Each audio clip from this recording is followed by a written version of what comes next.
Okay, so I'm going to start things off by letting you know that you're going to hate me for this workout. Your butt is going to want to fall off, but it is totally worth the gains.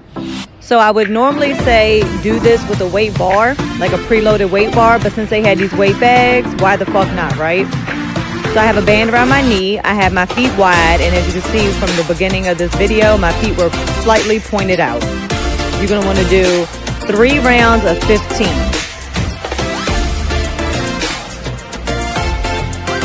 Next in our warm-ups, we have a 3/4 squat. So I do not come all the way up. I do not go all the way down. It's just constant tension in my glutes with a band around my knee and really squeeze as you come up.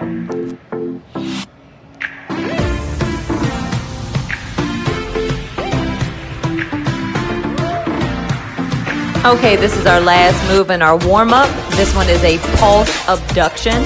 So again with those bands, and you're really abducting as you come up. It's just a small pulse movement, so you stay low the entire time. And if you're not already dead just from the warm-up, we're going to move on to some split squats. Now, if you don't have a machine like this, you would put your foot on a bench, do it on a Smith machine. You can put your foot on the bench and do it with dumbbells, foot on the bench and do it with a weight bar, preloaded, whatever works, but go heavy.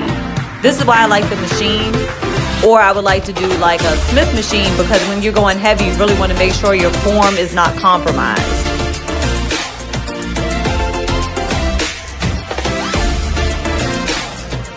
Moving on to our weighted hip thrust, you're going to want to do a moderate weight because you're going to be doing 30 reps with a superset of banded hip thrusts, 20 reps back to back before you rest. Shit is a killer. Your butt is going to want to fall off. I'm going to warn you.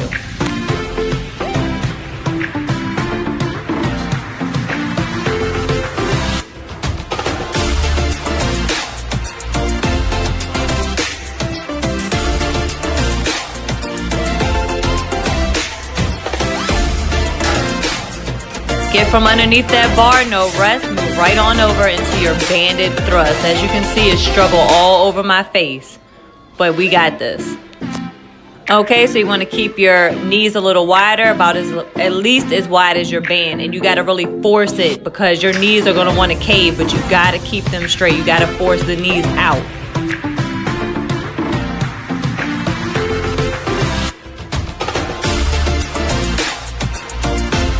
And in this video, I'm not cropping anything. Like everything that got recorded, all the ugly faces, all the death, I'm leaving all of it in so you know it's real.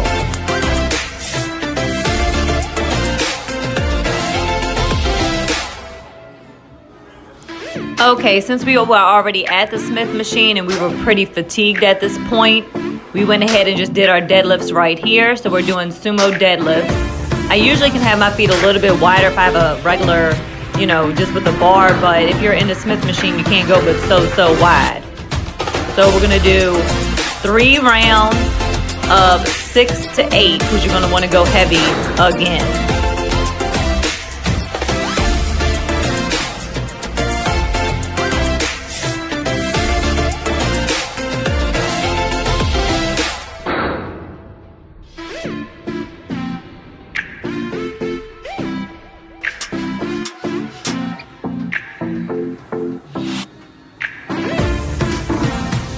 Okay, we're almost to the end. Stick with me. We got 2 more moves left.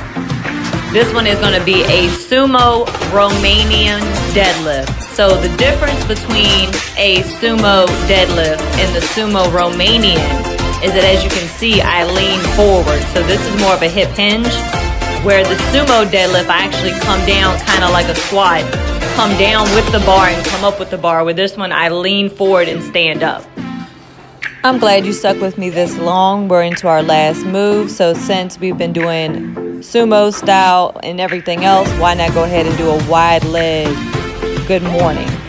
Not my favorite variation, but hey, give it a try. It hits the glutes from a different angle.